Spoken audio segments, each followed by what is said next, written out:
Nuestro siguiente ponente de este sexto módulo es el doctor Joaquín Sánchez Vergara. Nos va a hablar sobre coloides y cristaloides en el embarazo.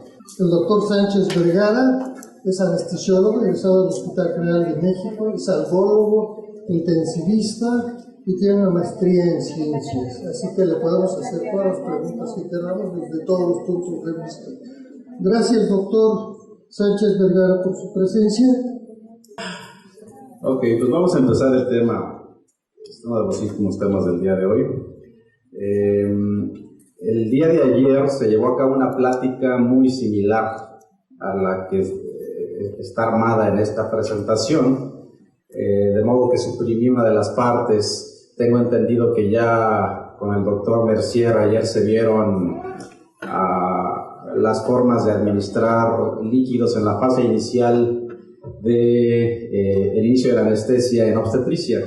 En obstetricia está de moda los términos de preloading, que es la precarga, el co-loading, cuál le va más, ¿no? Yo creo que ayer ya vieron con Mercier que el preloading pues ya no es vigente, ¿no?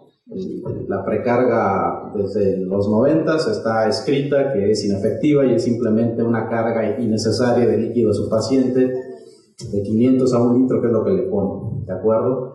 Y si van a cargar, entonces lo hacen lo que se llama el co-loading, que es la carga simultánea a la administración de su bloqueo, y tiene un poquito más de eficacia. Tengo entendido que esto ya lo vieron el día de ayer, no me voy a meter mucho con eso. Entonces, vamos a entrar en materia para líquidos y coloides. En realidad no hay diferencia si es cirugía general, cirugía ginecológica o obstétrica. Se puede administrar de manera indistinta a su paciente, simplemente conociendo para qué lo quieren. Yo les digo que esta plática es como el patito feo para todos ustedes, y hagan una introspección, un examen, cómo manejan sus líquidos. ¿Lo hacen a sabiendas de conocimiento fisiopatológico o van 500 de carga porque se me hipotensó y el resto es para ir para mis requerimientos de pérdidas insensibles y demás, ¿no? Entonces yo espero que el objetivo de esta plática al final es dejarlos pensando qué hacen el día al día cuando administran sus líquidos. En esta gráfica está ilustrado el día al día de ustedes administrando líquidos. Van de un extremo de hipovolemia a otro extremo de hipervolemia y hacen mucho esfuerzo en tratar de mantenerse a la mitad. Esa luz no la podemos... No, ¿verdad? Tiene que dar así en la cara. Bueno. Hacen mucho esfuerzo por mantenerse a la mitad. El interés de todos nosotros durante un acto anestésico es normovolemia. Habrá casos muy específicos en los que nos vamos a hipervolemia para intentar incrementar parámetros hemodinámicos, gasto cardíaco, presión arterial, diuresis y todo eso. Pero usualmente el organismo puede lograr mantener estos parámetros con normovolemia y un poco de ayuda farmacológica. Hemos sido entrenados para evitar la hipovolemia, muchos años de entrenamiento, pero la hipervolemia es igual de nociva que la hipovolemia en el tratamiento de nuestros pacientes. Históricamente nosotros nos quedamos con hipervolemia en nuestros balances líquidos. Les sugiero que se pongan a revisar los balances cuando termine su anestesia y vean cuántos de sus balances son positivos y cuántos neutros. Creo que usualmente nuestros balances siempre ganan siendo positivos. Bueno, siempre buscamos el líquido intravenoso ideal, y al igual que el resto en anestesia y en dolor, no lo tenemos, ¿sí?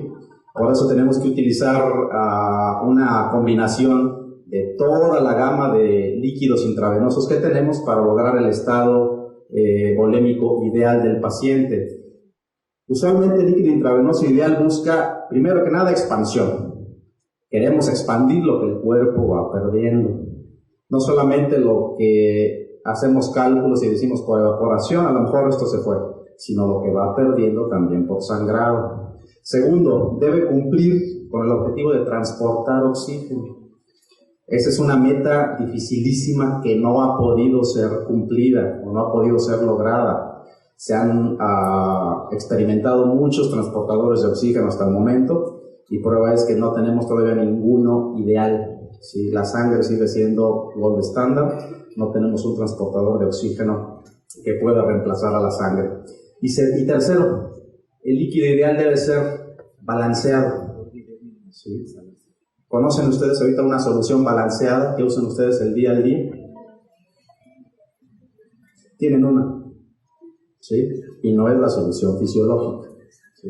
La solución fisiológica es la menos fisiológica de lo que tenemos, ¿sí? La única solución balanceada que tenemos en la actualidad es la solución Harman, ¿de acuerdo? Y solución balanceada no significa que tenga mismosmolaridad plasmática, significa que tenga o que emule la composición electrolítica del plasma, ¿sí? Vayan a ver la Harman y las concentraciones de la Harman está planeada para eso, para imitar las concentraciones electrolíticas del plasma. Bueno, entonces les decía que no tenemos el líquido ideal, entonces tienen que usar combinaciones, tienen que combinar un cristaloide, tienen que combinar coloides y cuando se requiera hay que usar derivados de la sangre, plasma, plaquetas, eritrocitos, lo que sea necesario según el contexto de nuestra operación. Ahora bien, nuestra manera de reponer líquidos está dictado pues, por los norteamericanos, ¿no? Desgraciadamente estamos muy cerquita de ellos y entonces nosotros hacemos lo que sus guías médicas y sus asociaciones médicas van dictando.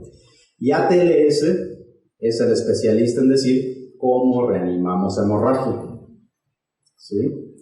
¿Y qué nos dice ATLS? Si nuestro paciente está sangrando, nuestros líquidos iniciales son cristaloides.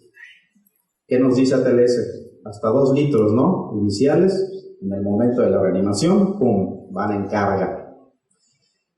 Estas recomendaciones de ATLS se han filtrado a nuestros libros de texto. Vayan a ver los libros de texto de anestesia y que nos recomiendan igual, sangrado, empezamos con los cristaloides. Esta es una práctica que salva vidas, en efecto, por eso la recomienda ATLS, pero no es para nada la más fisiológica ni la que mejor outcome va a tener para nuestros pacientes, y ahorita les voy a explicar por qué. Desgraciadamente se ve un poco borrosa esta diapositiva, no quiero que la lean, simplemente es para enfatizar lo que nos enseña ATLS. ATLS nos da los 4 grados de choque, ¿sí? Esos ya los conocemos, tantos mililitros equivalentes a tanto porcentaje, y para más o menos clasificar a nuestro paciente. Lo que me interesa es hasta abajo. ¿Cómo nos dice ATLS que reponemos? Cristaloides. Y de ahí nos brincamos a la sangre, ¿sí? Y por historia así reponemos. Ahora bien, en las etapas iniciales del sangrado, tiene razón ATLS, a mí no me interesa si le voy a administrar un isosmótico, un hiperoncótico, un hiperoncótico, lo que quiero es reponer ese sangrado que me está poniendo en riesgo la vida de mi paciente. De modo que en esa etapa inicial lo más importante es reponer volumen en lugar del tipo de fluido que estamos utilizando. Y es entendible. Les digo, esto es algo muy práctico y es un evento para salvar vida.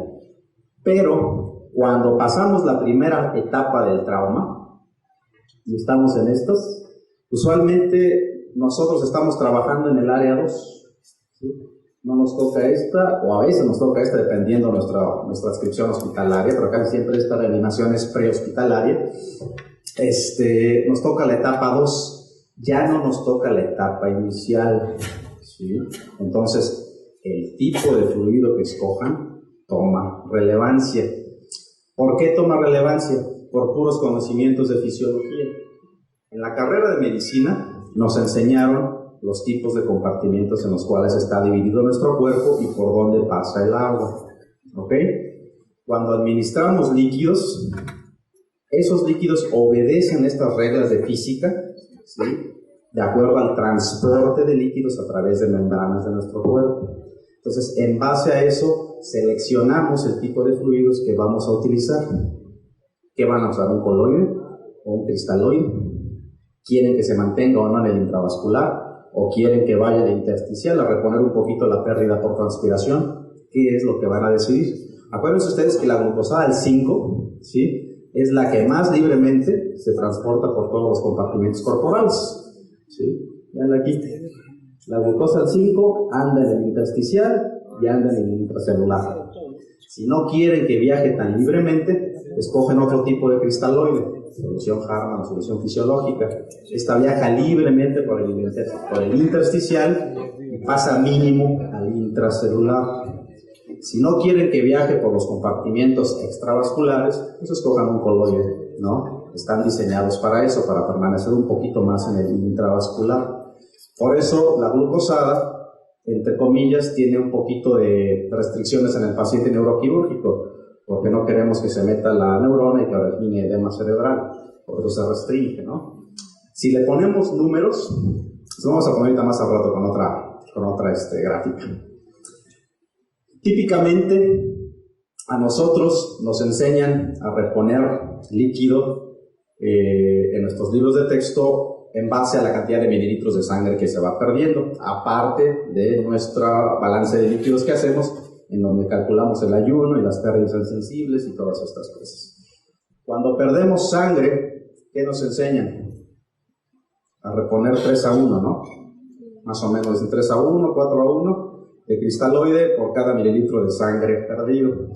Bueno, este artículo, el título, de hecho ya lo dice todo, y es obligación que ustedes ya no enseñen esa regla, pero después de que vean el artículo les quedará claro por qué. El mismo título del artículo les dice: el poder de expansión de la solución Harman, ¿sí?, es menor al 20%.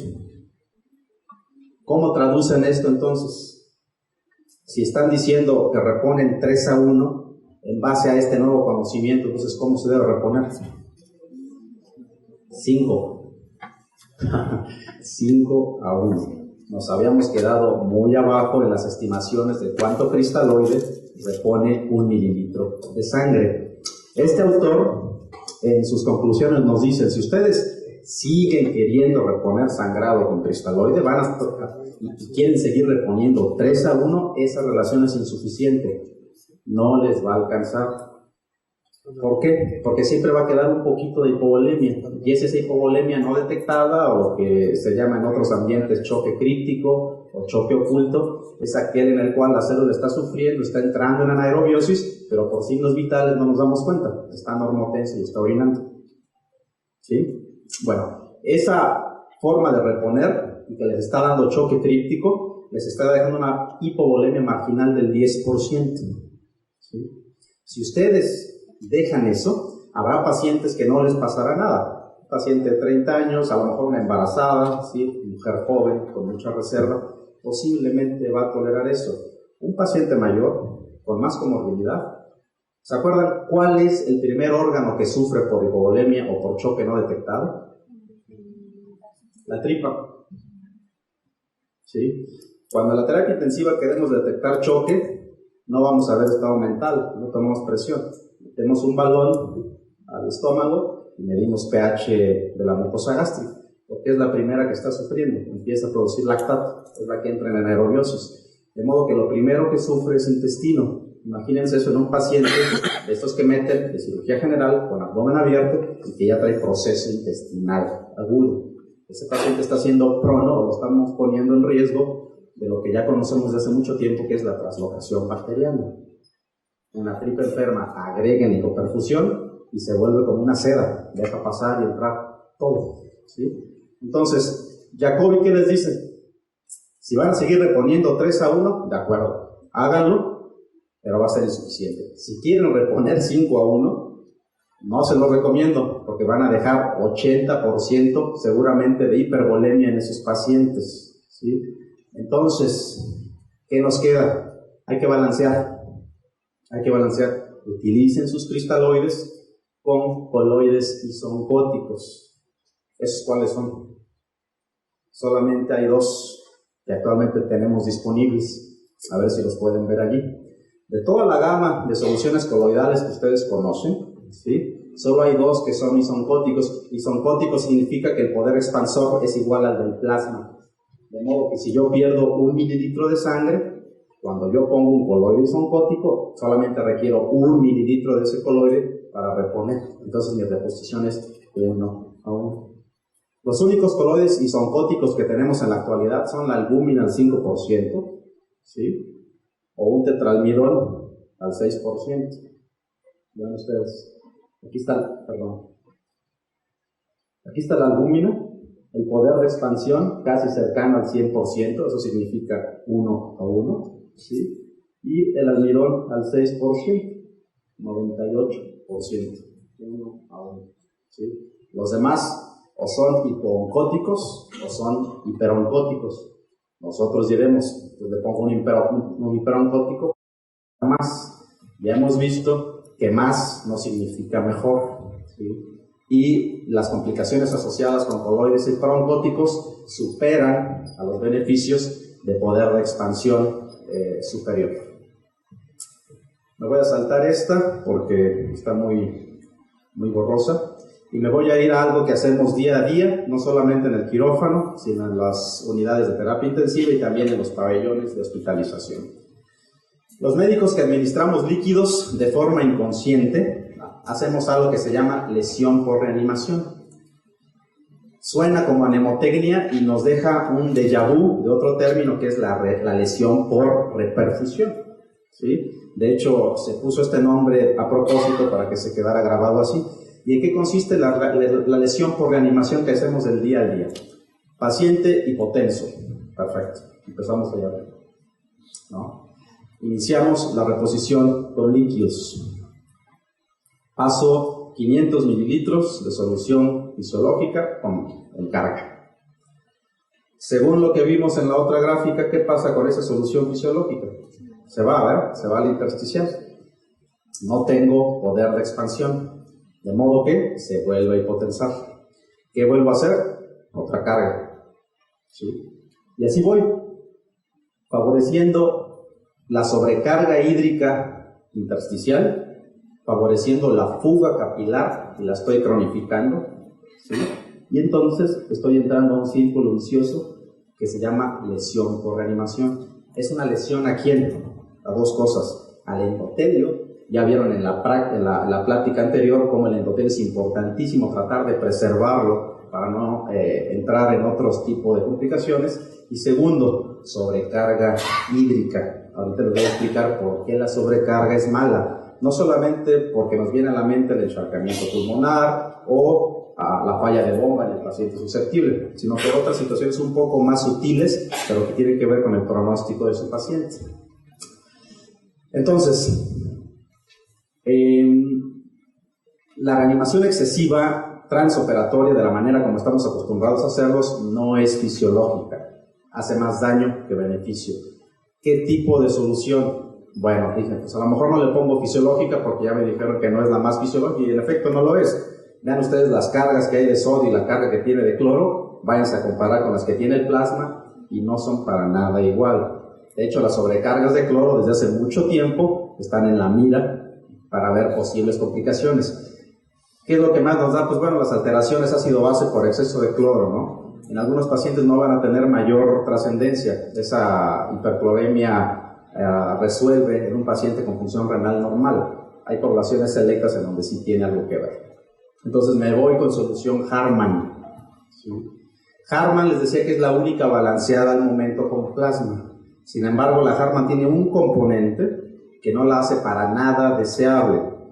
Ya se van imaginando cuál, y ya tenemos alternativas. Ya desde este año 99, en los Estados Unidos, las recomendaciones del Instituto de Medicina nos dicen: ok, no tienen coloides, reanimen con cristaloides, balancearon con fisiológica, cuidado con los excesos de Harman. Agrava la respuesta inflamatoria de las fases 2 y 3. Si nuestros paramédicos, ya ven que ellos canalizan e inician la reanimación con líquidos antes de que el paciente llegue al hospital. Las reanimaciones excesivas que ellos pueden hacer pueden traer a un paciente ya al hospital con respuesta inflamatoria sistémica agravada por el simple hecho de haber administrado grandes cantidades de solución Harman. Y el compuesto responsable de esto es, ya adivinaron, el lactato. ¿Sí? Solución Harman está balanceada con lactato. Por eso empiezan a ver ustedes otras alternativas que están balanceadas con piruvato ¿sí? O con acetato, porque ya se dieron cuenta que la adición de lactato por sí solito hace todo esto, ¿sí? Activa neutrófilos, ¿sí? Activa las proteínas de adhesión endotelial, que según vieron en la otra plática, son las donde los neutrófilos llegan por primera vez a la pared del endotelio y favorecen la migración extravascular, ¿de acuerdo? Y por último, nos favorece apoptosis y daño celular, ¿sí? Ven cómo en realidad nuestra medicina todavía está en pañales y la reanimación todavía reanimamos con lo que tenemos, pero lo que tenemos no es lo mejor.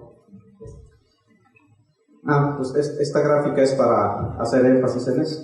Todas las soluciones que tenemos, les puse aquí la solución Harman y aquí les puse ¿sí? Esa concentración de lactato, cuando administramos Harman en grandes cantidades, es la responsable de estos defectos, tanto ácido-base como de metabolismo celular. Entonces me dirán, ¿por qué añadieron lactato? ¿A quién se le ocurrió? ¿Se acuerdan ustedes cuando se inventó la solución Harman? Bueno, principios del siglo pasado, primera mitad. Y ha ido sufriendo modificaciones, por eso la conocen como Ringer, como Harman, porque van teniendo pequeños cambios. Las personas que la inventaron le añadieron lactato porque hace todo esto, ¿sí? Mejora la acidosis, casualmente, ¿sí? Es decir, cuando añaden lactato, estabilizan mucho a la solución, ¿sí? Para que esas grandes cantidades no provoque tanta alteración en pH. Pero a últimos tiempos se ha visto que esa adición pues, no cumplió con los requisitos que quería inicialmente. Ahora bien, entonces si yo le quito el lactato, vean ustedes todo lo que pasa. Disminuyen los mediadores proinflamatorios y disminuye el riesgo de muerte celular y apoptosis, ¿sí? Por lo tanto, otra vez este famoso Instituto de Medicina, ¿qué les dice a las farmacéuticas? Remuevan lactato. Por eso les digo que ya empiezan a agregar acetato o piruvato. ¿Quién mejor que los militares para enseñarnos cómo reanimar sangrado? Esto ha sido un hecho desde la Primera y Segunda Guerra Mundial. De hecho, los avances que tenemos en la reanimación con líquidos vienen impulsados por las guerras o por las grandes guerras. A los militares les interesa mucho cómo hacer que sus soldados sobrevivan una lesión de guerra y que lleguen bien a la sala de operaciones para hacer hemostasia. Entonces, casualmente, por ejemplo, a los soldados del ejército norteamericano, por ejemplo, en sus mochilas, saben que todos ellos traían o traen 1 litro de solución fisiológica con su equipo y están entrenados para canalizar a su compañero que se ha herido en batalla, de modo que dé tiempo a ser atendido médicamente. Bueno, empiezan a traer esta otra acá, empiezan a traer un coloide, ¿sí? Un coloide hiperoncótico que representa la mitad del peso de 1 litro, y para un soldado quitarle medio kilo de encima de esas bolsas es mucha ganancia y aumenta sus probabilidades de sobrevivir, ¿sí? Entonces empiezan a experimentar con otro tipo de soluciones para reanimar. Lo mismo, ¿quién hace? El ejército israelí. Recuerden que norteamericanos e israelíes son primos tanto en la guerra como en la política, son hermanos. Entonces el soldado israelí trae lo mismo, ¿no? Un coloide para reanimación. Voy a saltar esta es de interés para la gente que maneje trauma y es el estudio FIRST. Lo voy a saltar para irme a más adelante. Es una plática muy larga y si no nos va a dar tiempo de terminar. Bien, entonces vamos a platicar ahora por qué esta manera de reanimar con sobrecarga es malo para sus pacientes. Ya en los 90s, la gente de la terapia intensiva notaba que nosotros, los anestesiólogos, le sacábamos a los pacientes un poquito sobrecargados de volumen, ¿sí? Y hacen un artículo al respecto y le ponen un título muy sugestivo. Les dicen, la sobrecarga hídrica postoperatoria no es un evento benigno, es decir, tiene sus consecuencias. Por eso les decía yo que hicieran conciencia y vieran sus balances al final de cada operación. Ellos relacionaron ganancia de peso posoperatorio por el balance positivo o por nuestros balances positivos en relación a la mortalidad de nuestros pacientes. Y miren lo que se encontraron.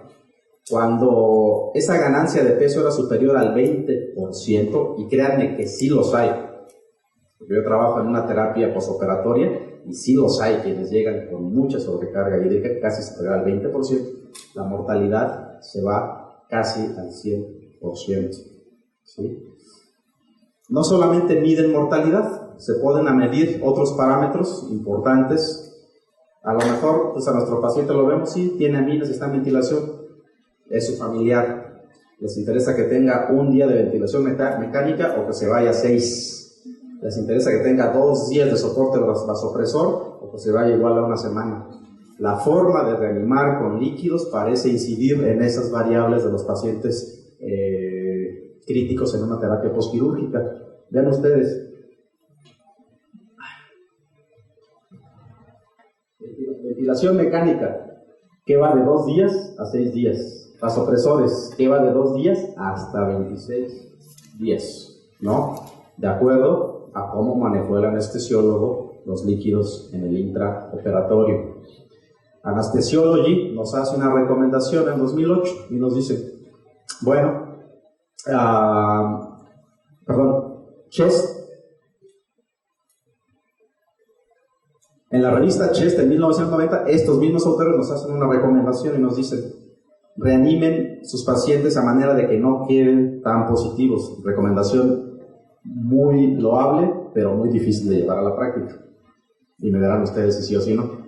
Y segundo, en los 80s, ya en las revistas de ginecobstetricia, había notado el problema. Sin embargo, nos pasaron más de 30 años sin hacerle caso a los ginecólogos. Y ellos ya nos dijeron, los balances positivos en los pacientes obstétricas, y más en las críticas, empeoran el pronóstico. ¿Por qué? Porque interfiere con el aporte y el consumo de oxígeno. ¿Por qué creen que sea eso? El edema intersticial, ¿recuerdan cómo se lleva a cabo la oxigenación a nivel tisular? No intervienen bombas, ¿sí? Es decir, no requiere consumo de energía. Todo es pasivo, es por difusión.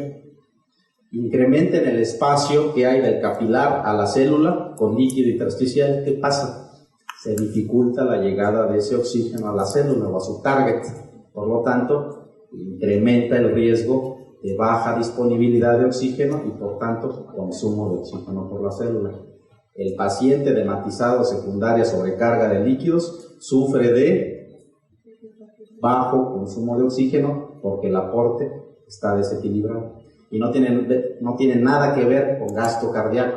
Ustedes pueden tener a su paciente orinando como loco, con presiones arteriales súper, sin embargo, si está edematizado, ese oxígeno que ustedes están bombeando no está llegando a donde debe de llegar, ¿sí? Y les recordamos a ustedes que tiene fundamento, vuelve a ser fisiología, cosa que la cual ya luego se nos olvida y nos vamos a repasar.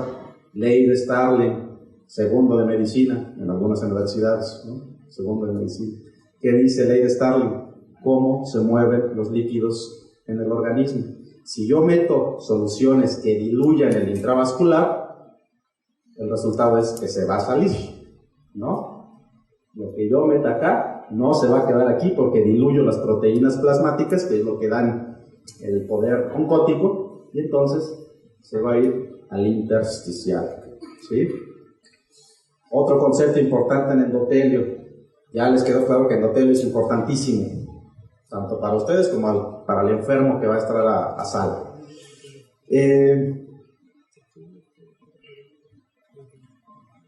Más acerca de la fuga capilar. Balances positivos, ¿sí? El pico no es inmediato.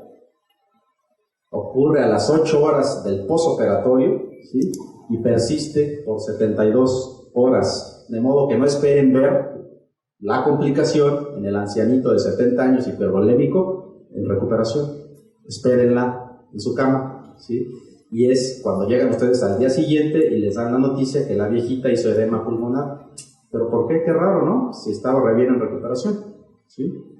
Bueno, 40% de los pacientes que recibimos en una UCI tienen 10% de exceso de agua corporal. Entonces, más o menos nos va dando una idea de la importancia de afinar nuestro tratamiento líquido. Y dirán ustedes, ¿cómo sé yo que ganó peso por el líquido que yo puse? No nos podemos escapar. Ahí está la relación. Hay gente que se puso a medir cuántos litros puso el doctor tal en el intraoperatorio y va y mide, y esa cantidad de litros excesiva o de más en el balance coincide exactamente con la ganancia en gramos del peso adicional que tiene ese paciente, ¿sí? La relación es inequívoca, ¿vale? Segunda ocasión que les pongo esta gráfica, pero en lugar de números se la pongo ahora con colores. Es importantísimo que nos grabemos cómo se mueven los líquidos en el intravascular, en el intersticial, en el extracelular, ¿sí? No se comportan igual. Escójanlo para donde quieren que vaya ese líquido, ¿de acuerdo? Les dije que les iba a poner números, se los pongo. De 1 litro de solución fisiológica que ustedes pasan en carga, a los 30 minutos solamente quedan 250 mililitros en el intravascular, ¿sí? Háganlo con una glucosada, les va a dar horror. 80 mililitros solamente se queda en el intravascular de una glucosada, ¿sí? Imagínense y trasládenlo a esos 500 que ponen de carga o 700 mililitros de carga que ponen, ¿sí? Para el periodo de hipotensión. Creo que las relaciones son muy claras, ¿no? Ahora, fuga capilar. Pareciera ser que es muy mala. La fuga capilar es un fenómeno fisiológico, no es un diagnóstico de enfermedad. De modo que hay fuga capilar que es fisiológica en nosotros, que es la que todos ustedes tienen ahorita en este momento, y es una fuga de nutrición. Tiene que haber fuga para intercambio de electrolitos y agua entre sus distintos compartimentos. En esa no le vamos a hacer nada. El problema es la tipo 2, ese es diatrógeno. ¿Quién de sus pacientes llega ya a sala con fuga tipo 2? Aquel que tenga una enfermedad que le llegue al endotelio. ¿Cuáles son esas? Ya vieron en la plática anterior toda la lista de enfermedades que son inflamatorias por naturaleza. Y toda la enfermedad inflamatoria le afecta al endotelio. De modo que, híjole, casi todo el paciente que entra a sala ya trae alteración endotelial, ¿sí? De modo que seguramente, si no trae fuga tipo 2, nada más está necesitando la puntilla que usted o el cirujano le vamos a dar, ¿sí? ¿Por qué digo el cirujano? Porque el cirujano, con el puro acto quirúrgico, inicia una serie de eventos que culminan en fuga capilar. El puro bisturí hace que el endotelio se espante y fugue, ¿sí? Hasta por 8 horas, por puro trauma, ¿sí? Esto es respuesta ideada hace millones de años por nuestro organismo. No la podemos evitar, pero sí la podemos modular. Ahora, ¿a quién le va a tocar modularla? Obvio, al cirujano no. Eso les toca a ustedes. Hay que evitar hipervolemia en la medida de lo posible. Hay que evitar intervenciones que nos lleven a disminución de los gradientes oncóticos de forma aguda, y si no lo podemos evitar, porque habrá momentos en los que no tengo otra cosa mejor que 1 litro de cristalóide para reanimar, hay que evitar cronificarlo, ¿sí? Tercero, interésense más por la protección endotelial, ¿sí? Intervenciones tan sencillas como betabloqueo, como considerar estatinas, como considerar pravastatina, como considerar lidocaína, ¿sí? Este ciclo de intervenciones son protectoras endoteliales. Habrá pacientes que se beneficiarán mucho de esto. Y esos pacientes se benefician porque le pegan a una estructura. Esa estructura se llama el glicocálix endotelial, ¿sí? A partir del descubrimiento del glicocálix endotelial, que son esa pelucita que ustedes ven en esa microfotografía, esto de aquí, antes, y así nos lo enseña el libro de Guyton cuando van a ver el tema de los compartimientos, nada más considerábamos a la célula endotelial, por acá está el intersticial y aquí está el intravascular. Pero esta simple pelucita ha venido a cambiar enormemente nuestro conocimiento de la fisiología de los líquidos, y entonces que es importante no despeinarla, ¿sí? No despeinar al glicocálix. ¿Por qué? El glicocálix, además de la ley de Starling, regula todo lo que entra y sale del vaso. ¿Qué importancia tiene eso? Que si yo promuevo la salud del endotelio intraoperatorio, es posible que aunque yo me equivoque en el manejo de líquidos, por la pura presencia de glicocálix sano, no me va a hacer fuga capilar tipo 2. El problema es que si llega a haber lesión del glicocálix, pasa todo lo que queremos evitar en una cirugía. Hay tendencia a la trombosis, hay activación leucocitaria. Y una vez iniciándose la activación leucocitaria, se inicia la cadena de respuesta inflamatoria que vamos a tener que modular. ¿Cómo podemos proteger glicocálix? Vuelvo a insistir, intentando normovolemia, ¿sí? Evitando descensos de presiones oncóticas, ¿de acuerdo? Evitando la reposición cristaloide única y agresiva, ¿sí? Y haciendo reposiciones volumétricas fisiológicas. Ahorita voy a ahondar un poquito en ese último término porque es importante, ¿de acuerdo? No solamente con los líquidos, pueden haber intervenciones tanto farmacológicas como físicas con sus pacientes en el intraoperatorio que promueven la salud endotelial. Esto lo habrán escuchado o lo habrán leído, la triple L, que lo promueven los norteamericanos, a evitar. La L es la inicial de la palabra low, ¿sí? Bajo. Entonces dicen ellos, hay que evitar low vis, o sea, una anestesia muy profunda o índices biespectrales muy profundos, ¿no? Ya vieron en la plática anterior que la anestesia profunda no es buena. Eviten low vis, low mean pressure, es decir, presiones arteriales medias excesivamente bajas. Y eso de excesivamente bajo va cambiando en el transcurso del tiempo. A todos ustedes, y seguramente se lo seguimos enseñando a nuestros residentes, les enseñamos que el número 60 de presión arterial media era el número mágico. Y no es así, ¿sí? Riñón con 60 de presión media se apaga, ¿sí? Sus pacientes que ustedes dejan llegar al paciente a presiones arteriales medias de 60 siguen orinando, pero porque el riñón es bien noble, es de los órganos que más resisten, ¿sí? Y se recupera a periodos breves de hipovolemia. El número mágico es 80. Riñón, su límite es 80 de presión arterial media, ¿de acuerdo? Tercera intervención, low temperature, hipotermia. ¿Cuántos de nosotros medimos temperatura en el intraoperatorio de nuestros pacientes en anestesia general? No estamos acostumbrados, ¿sí? Y la hipotermia, además de desencadenar y empeorar respuestas inflamatorias sistémicas, tiene muchos otros efectos en la coagulación, etcétera, etcétera, etcétera.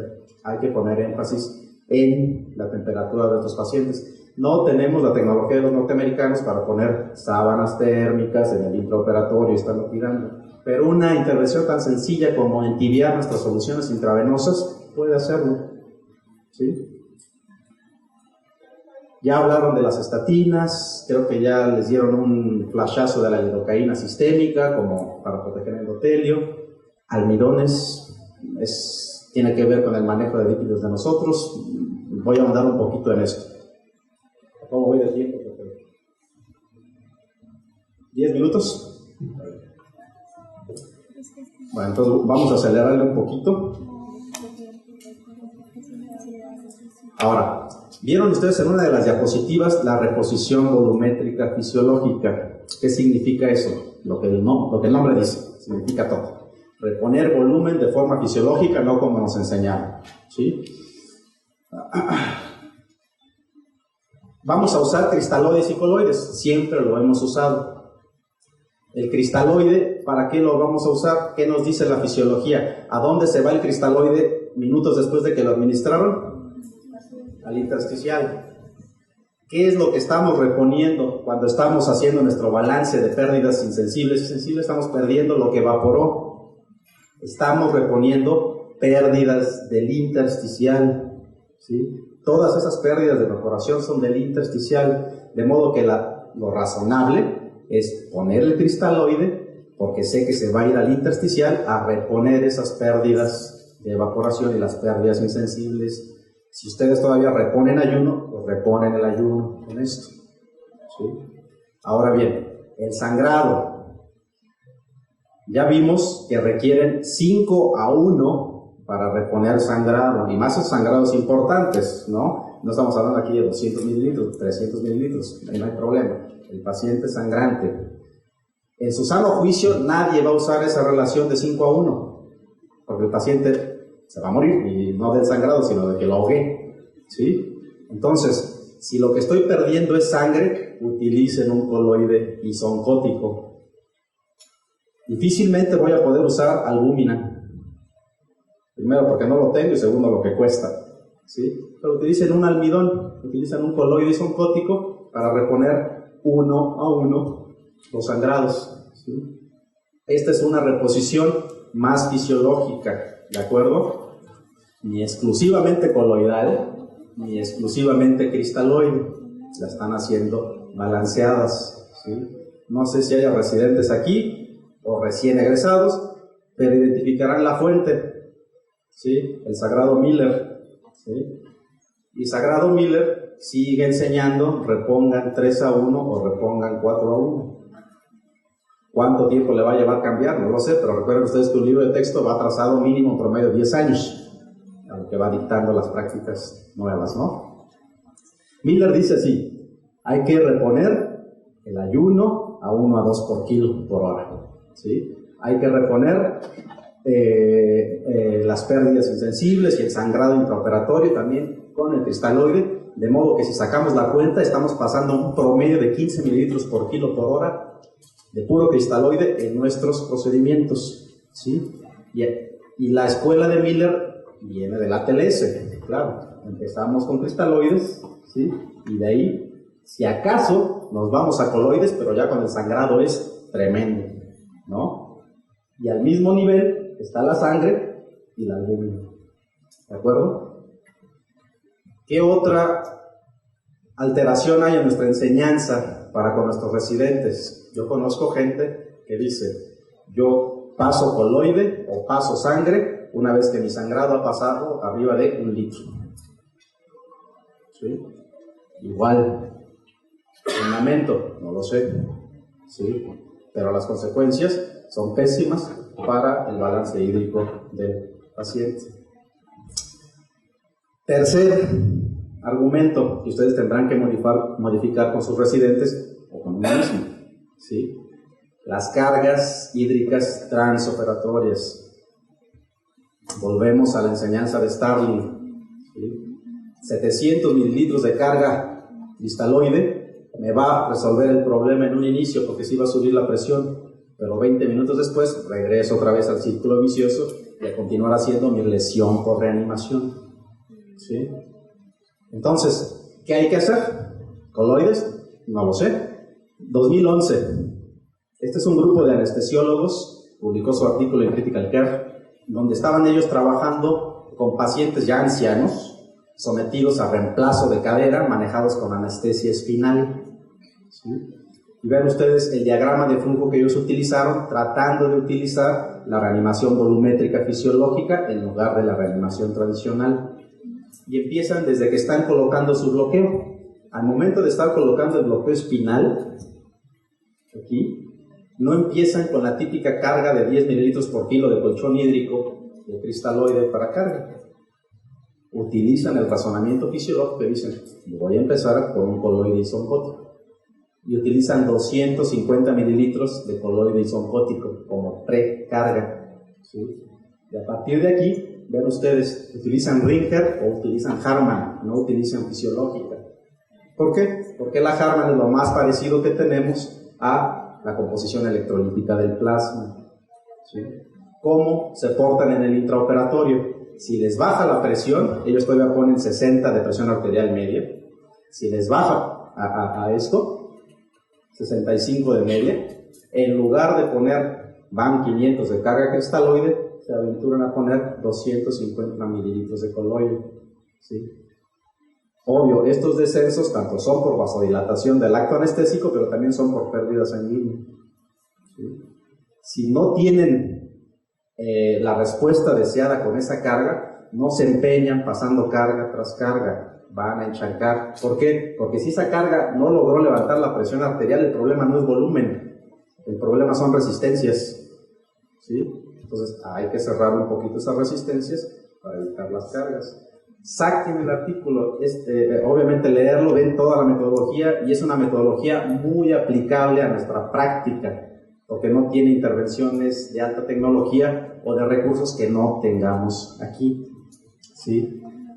Entonces, como manera de conclusión, el tratamiento líquido es reanimación, ¿sí?, guiada por metas fisiológicas, ¿de acuerdo? Minimizar la fuga tipo 1 y tipo 2 en sus pacientes. Hay que utilizar estrategias de líquidos combinados, coloides con cristaloides, que se nos quite de la cabeza de que el coloide es para el final, ya cuando lleva mucho sangrado y no tengo el paquete en el momento. No, el coloide es un componente importante desde el comienzo de la operación, y más si esta planea ser de duración más o menos prolongada, para balancear adecuadamente el estado de volemia del paciente, ¿sí? Una vez que hagamos estos conceptos en nuestra práctica y nos quede aquí en la mente que los líquidos son fármacos, ¿sí?, no solamente agua, porque nosotros mismos somos despectivos con nuestra práctica. Dice, échale agua o ábrele el agua, ¿no? No es agua, son fármacos, por eso tienen distintas composiciones y como tal tienen efectos diferentes y deben de ponerlo en las situaciones que correspondan, ¿de acuerdo? Y a las dosis, ¿no? Y aquí lo voy a dejar ya por cuestiones de tiempo. Les agradezco. Si tienen alguna pregunta.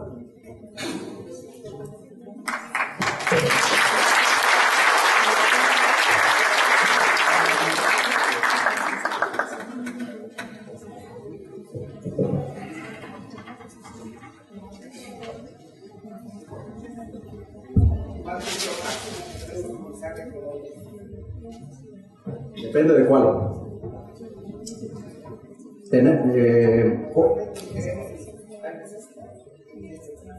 Ok.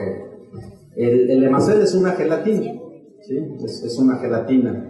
Desgraciadamente es de las que menos poder de expansión tienen y de las que menos permanecen en el intravascular. El promedio de estancia de la gelatina en el intravascular es 2 horas promedio, ¿no? Pero tiene un peso molecular muy bajito que anda rondando los 25.000, 30.000 Daltons en promedio, y eso permite una fácil excreción por riñón. Entonces también tiene sus indicaciones dependiendo de su paciente.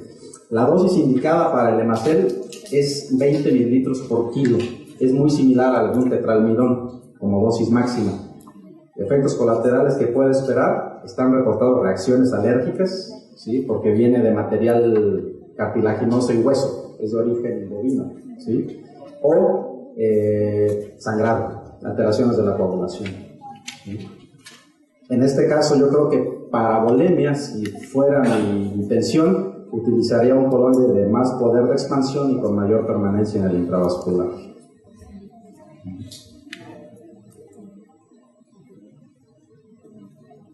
No sé si más o menos. Sí. Ustedes en los hospitales tenemos poco arsenal, o sea, en este caso, ¿quién nos recomendaría que se visitaran? Híjole, es que, como les digo, cada solución tiene su indicación, no es que una sea buena y otra sea mala. Le pongo el ejemplo: si lo que estamos reponiendo es sangrado, como es nuestra situación en el quirófano, nos conviene más un coloide de mayor permanencia en el intravascular, que sea menos disperso, ¿sí?, y que su eliminación no comprometa tanto riñón. Ahorita el único que puede acercarse a eso, a lo mejor es un almidón, ¿sí?, al 6%. ¿Sí? Sí, tiene sus bemoles ese almidón al 6%, porque está en la mira ahorita en los pacientes sépticos y en los pacientes renales. Por eso le decía que a lo mejor en un renal una mejor opción podría ser una gelatina por el peso molecular. No es lo mismo hablar de 130.000, que es el peso molecular promedio de un almidón al 6, que le va a costar para abajo al riñón sacarlo, a 30.000, que es de la gelatina, ¿sí? Recuerden ustedes que el umbral de expresión renal son entre 40 y 70,000 cálculos, pues hay que ver el tamaño de la molécula, ¿sí? Pero sí, a lo mejor como recomendación general, le va mejor con un almidón.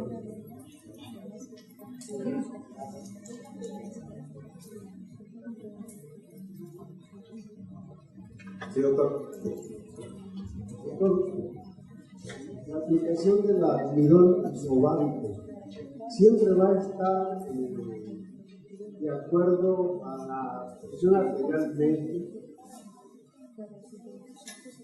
No escuché al principio, perdón, ¿la administración de qué? La administración del almidón isobárico. Ajá. Siempre va a estar en relación a la presión arterial media. No, doctor.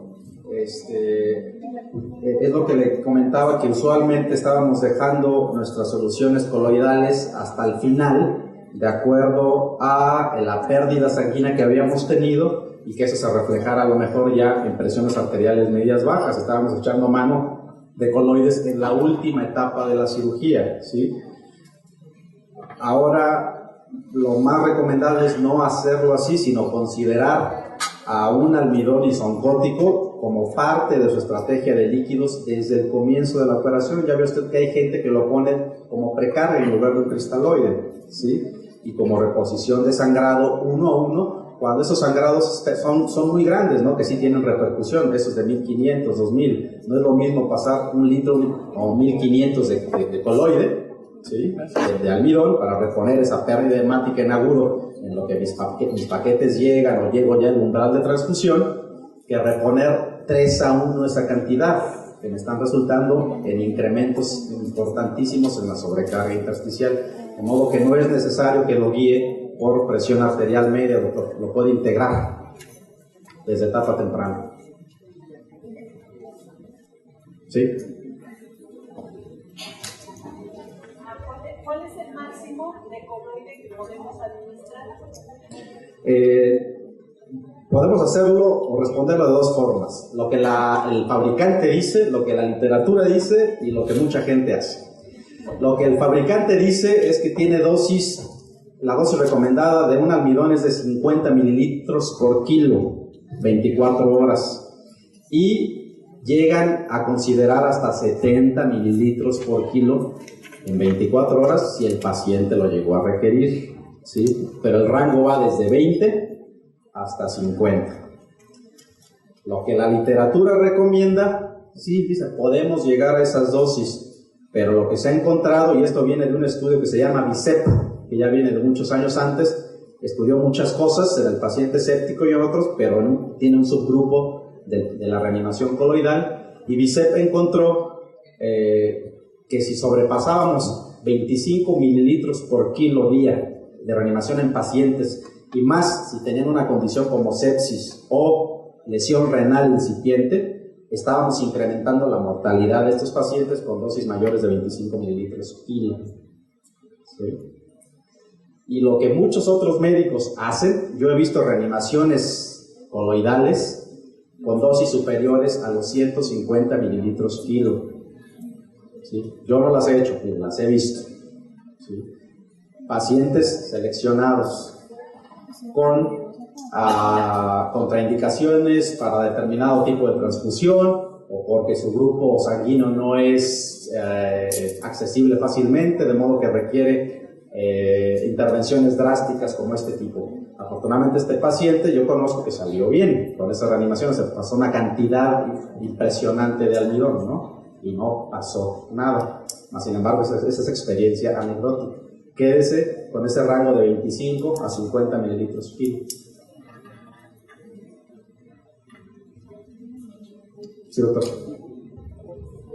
Esa misma pregunta era la que yo iba a formular, nada más que muchas de las veces en nuestro quirófano hay veces que somos acompañados por el médico internista o por un cardiólogo que en realidad muchas de las veces en ocasiones no saben, a veces, perdón por lo que es, pero el manejo es diferente a los que se van ellos a más ciencia, a lo mejor.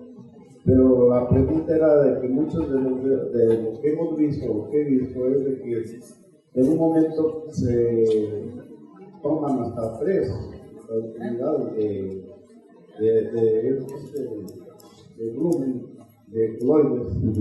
Y entonces, ahí la situación, usted lo acaba de decir, el riñón es el que está sufriendo para sacar. Entonces, pues ya vimos que usted dice que hasta 150 lo hace ajuste y sin embargo salió adelante. Y mi pregunta era eso: si el riñón está sufriendo, entonces en este caso la ayuda con un diurético sería indicado o no. Ahí la aclaración es muy importante. El año pasado, en este año, a principios de este año, se publicaron 2 estudios para investigar la seguridad precisamente de un almidón, de un coloide, en poblaciones específicas, el renal y el séptico, que nos da mucho miedo. Y ahorita este estudio se llama 6S y estudio CHEST, y de hecho están libres, así ustedes lo buscan, 6S y estudio CHEST, como de tórax, y está Open Access. ¿Y qué concluyen estos 2? Son recomendaciones bien drásticas.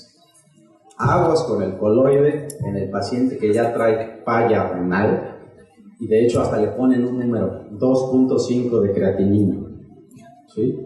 Y aguas con el que ya tiene sepsis, porque incrementa la mortalidad y la necesidad de terapia de reemplazo renal, por lo que dice, el riñón sufre. El diurético, si yo pongo furosemide, no me sirve de nada porque los mecanismos de lesión son distintos. El coloide hace una lesión en el túbulo distal que se le llama nefrosis osmótica, ¿sí? Las moléculas llegan, tapan, se acumulan, las muy grandotas, y empiezan a hacer nefrosis osmótica. La furosemide trabaja a nivel de la médula, inactivando las bombas que favorecen el mecanismo de contracorriente a nivel de riñón, por lo tanto hace que saquemos agua diluida, de modo que no nos ayuda a evitar la nefrosis osmótica. Entonces, si usted maneja población renal, váyase, si se puede evitar, evítelo, y utiliza a lo mejor uno más chiquito. Ya hablábamos de una gelatina, peso molecular promedio 30,000. Y si no lo puede evitar porque lo requiere, porque está sangrando, trate de ajustarse a las dosis que le recomienda BICEP, 20-25 mililitros kilo, 24 horas. Sí, doctor.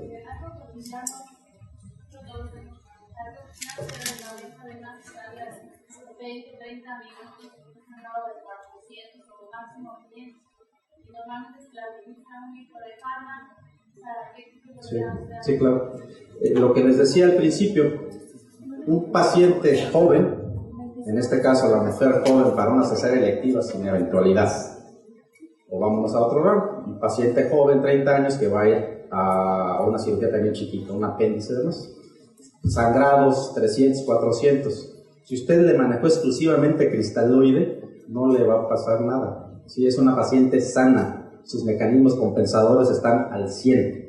No trae patología endotelial previa, ¿sí? Es una paciente que puede superar el insulto. El problema es el que ya trae patología previa o que físicamente ya está debilitado. Ese sí es el que se beneficiará si aplica una estrategia de líquidos como esta, ¿sí? En la cirugía convencional de sangrados de 200, 300, me puedo ver a lo mejor muy elegante reponiendo 1 a 1, ¿no? La sangre, pero no me va a traducir mayor beneficio, ¿no? ¿Sí? Para pacientes con preeclampsia, el uso de esteroides como ¿cuál sería que le daría un mejor beneficio a la paciente? Nosotros, no sé si usted todavía tenga dextranos en tu hospital, nosotros ya no tenemos dextranos, nada más estamos manejando ahorita gelatinas y almidones. En teoría, la paciente preeclámptica o incluso la eclámptica, y esto es teoría porque no conozco ningún estudio que lo avale, pero sí se ha platicado al respecto, podría beneficiarse de la administración de dosis similares a estas de almidones. Me salté las diapositivas que lo mencionaban por cuestión de tiempo, pero el almidón a dosis pequeñas o dosis moderadas tiene efectos en el endotelio y en la activación del endotelio que ustedes vieron en la plática anterior. La paciente eclámptica y preeclámptica ya trae endotelio activado. De hecho, cuando se complica esta paciente y pasa a una intensiva, ustedes la van a ver al día siguiente y la ven toda desmatizada. Tiene fuga capilar activada por todos lados. Entonces, si ustedes pueden modular endotelio con algunas de las intervenciones y además administrando coloide, ¿sí?, tiene beneficio en endotelio. Segundo, posiblemente pensó la pregunta por los efectos en coagulación, ¿sí? Los coloides se han visto históricamente relacionados con efectos en la coagulación negativos, plaquetopenia, dilución y tendencia al sangrado. Estos efectos se vieron más con almidones de primera generación, que es lo que con los que nosotros empezamos a relacionarlos y por eso se nos quedó aquí históricamente. Estoy hablando de etalmidones, hexalmidones e incluso pentaalmidones. Por eso es que ahora ustedes empiezan a encontrar tetralmidones, ¿sí? Un tetralmidón está diseñado para optimizar la permanencia en el intravascular, pero para minimizar los efectos colaterales como sangrado. De modo que parece ser que es seguro administrar un tetraalmidón a la paciente eclámptica, ¿sí?, con posible riesgo de sangrado, a dosis ya establecidas, de las que hablamos aquí.